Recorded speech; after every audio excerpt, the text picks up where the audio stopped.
নমস্কাৰ বন্ধুসকল, স্বাগতম জনাইছোঁ মোৰ অন্য ভিডিঅ'লৈ। আপোনালোকে চাবলৈ আৰম্ভ কৰিছে প্ৰথম গৈ ব্লগ। আজি সদৌ অসম ক্ষুদ্ৰ চাহ খেতিয়ক সন্থাৰ মৰিয়নি আঞ্চলিক সমিতিয়ে আজি জুবিনদাৰ শ্ৰদ্ধাঞ্জলি জ্ঞাপন কৰে। আজি সকলোখিনি আজি আপোনালোকক এই ভিডিঅ'টোৰ জৰিয়তে দেখুৱাম। আপোনালোকে ভিডিঅ'টো শেষলৈকে চাব বুলি আশা কৰি আজিৰ ভিডিঅ'টো লোক প্ৰত্যেকেই অৱগত।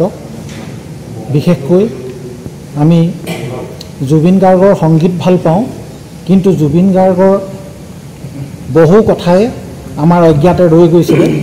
কিন্তু এতিয়া স্বৰ্গগামী হোৱাৰ পিছত আমি এনে কিছুমান তথ্য জানিব পাৰিছোঁ যিবিলাকে আমাক জুবিন গাৰ্গক জীৱিত অৱস্থাত আমি যিখিনি সন্ধান নকৰিছিলোঁ এতিয়া সন্ধান কৰিবলৈ বাধ্য হৈ পৰিছোঁ।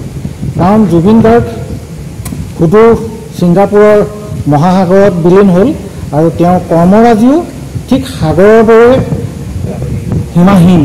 কাৰণ 38,000 সংগীত পৰিৱেশন কৰিলে তেখেতৰ এই 52 বছৰীয়া জীৱিত কালত। সেইটো এটা আমাৰ কাৰণে, আমাৰে নহয়, হয়তো খুব সম্ভৱ অসমৰে এইটো এটা উল্লেখযোগ্য বৰঙণি। আৰু 38,000 সংগীত গোৱাৰ উপৰিও তেখেতে কেইবাখনো বোলছবি আমাৰ অসমীয়া সংস্কৃতিৰ ভঁৰাল টনকিয়াল কৰি গৈছে। আৰু আমি আজি এটা কথা উপলব্ধি কৰিব পাৰোঁ, অসমৰ সংগীত জগতৰ যিটো নতুন জোৱাৰ জুবিন গাৰ্গে আমাক আনি দিছিলে। গতিকে এনে এজন মহান ব্যক্তিক আজি আমি আমাৰ ক্ষুদ্ৰ চাহ খেতিয়কৰ তৰফৰ পৰা তেখেতক শ্ৰদ্ধাঞ্জলি জনাবলৈ পাই অতি মৰ্মাহত হৈছোঁ।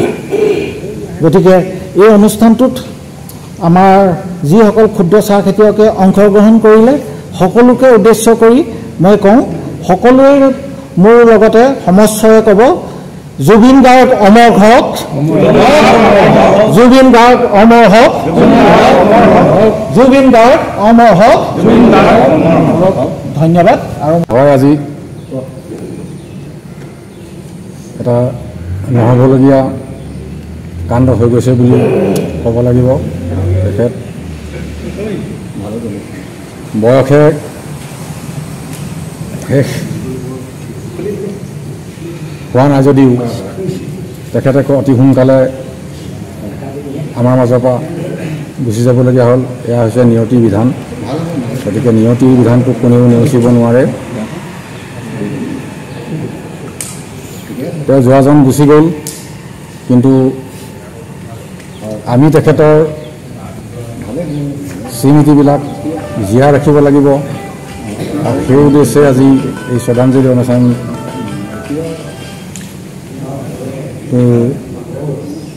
অনুষ্ঠান ভাবি ইয়াত অনুষ্ঠিত কৰা হৈছে। আৰু আমি সকলো খেতিয়ক হৈ তেখেতৰ আত্মসদ্গতি লাভ কৰক আৰু তেখেত য'তেই আছে শান্তিয়ে থাকক। আৰু তেখেত যেন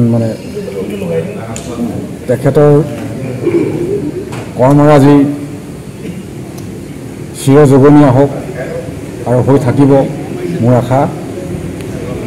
আৰু তেখেতৰ বিষয়ে সকলোৱে জানে, তেখেতৰ বিষয়ে ক'বলগীয়া নাথাকে। গতিকে সকলো হৈ মই তেখেতক